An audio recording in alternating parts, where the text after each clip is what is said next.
Welcome to the Deep Dive. Today we're embarking on quite an intriguing deep dive. We're looking at a devotional study called The Fruitful Vine and the Firewood. And it draws some pretty profound insights from the biblical book of Ezekiel, chapter 15. Right. Our aim, really, is to uncover some maybe surprising truths about what gives our lives value and, purpose, according to this source. And it's interesting because this study, it kind of challenges our assumptions right from the get-go. How so? Well, it proposes this really powerful, maybe even a bit uncomfortable idea that our value isn't just about what we look like or even our potential. Okay. But fundamentally, it's about what we produce. It really flips the script on how we often think about worth. Okay, let's unpack that. Ezekiel 15 uses this core metaphor, comparing the people of Jerusalem to a vine. And you have to wonder, why a vine? Why not something obviously strong like an oak or a redwood? Yeah, exactly. And what's so insightful there is the specific nature of vinewood itself. It's not like those big, sturdy trees. The source really emphasizes that vinewood is, inherently weak. It's largely useless for building anything. Useless, really? Pretty much. The text actually asks, quite pointedly, is wood taken from it to make anything? Do people take a peg from it to hang any vessel on it? And the implied answer is just no, a clear no. Its singular value, its whole purpose, is wrapped up in its fruit.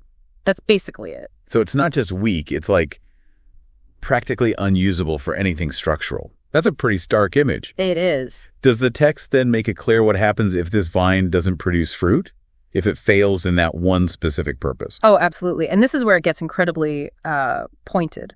The scripture says directly that without the fruit, the vine is just reduced to firewood. Simple as that. Wow. Firewood. And it doesn't hold back on the comparison to the people of Jerusalem either. It says, like the wood of the vine among the trees of the forest, which I have given to the fire for fuel, so have I given up the inhabitants of Jerusalem. Oof. That's direct. It's a very stark parallel. If your only real purpose is bearing fruit and you fail to do that, then, what use are you, effectively? Just fuel. And when we talk about fruit here, especially thinking about our own lives, what are we actually referring to? Does the devotional explain that? Yeah, that's a really crucial distinction it makes. Fruit here isn't just, accomplishments or outward success in the way we might normally think. Right. It's really about spiritual fruit.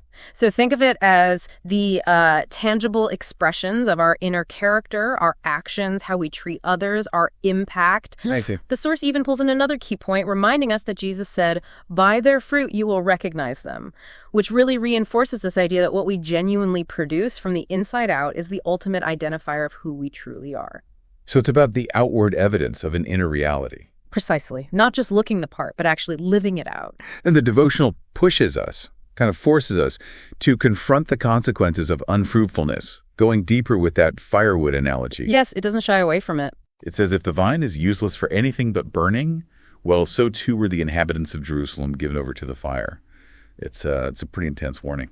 It truly is intense, and it raises really important questions about accountability, about purpose, on a grand scale. Yeah. The passage from Ezekiel 15 is quite direct about the outcome. It says, though they escape from the fire shall yet consume them. Wow. And you will know that I am the Lord when I set my face against them, and I will make the land desolate because they have acted faithlessly. It's a powerful illustration, really, of the ultimate end when a life, or even a whole people, fails to live out its intended purpose, that spiritual fruitfulness. So it's not just about falling short, but the active consequence of that. Exactly. It suggests that there's a consequence tied to not fulfilling that core purpose. So, okay, bringing this down to earth, what does this all mean for you listening right now in your day-to-day life? The study moves from this sort of big biblical concept to something very personal. It has some direct questions for us. It really does get personal. It asks us point blank, what kind of fruit is your life producing?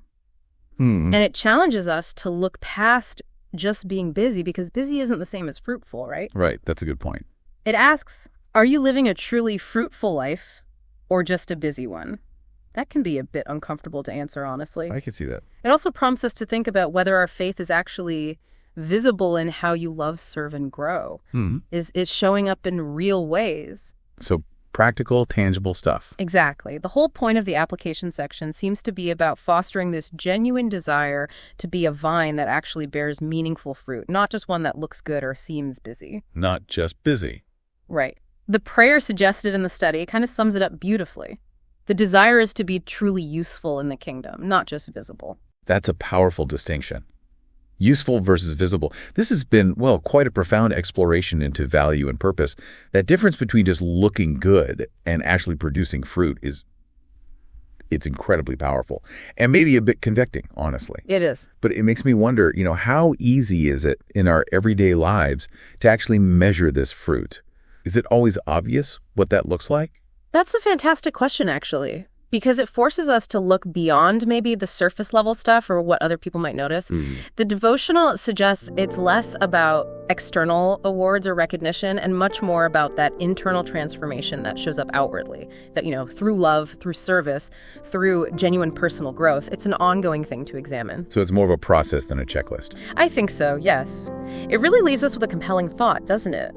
In a world that seems so often preoccupied with appearances and titles and potential, what if we consciously shifted our focus? Shifted how? Shifted it towards what we truly produce, those tangible expressions of compassion, of helping others, of our own development.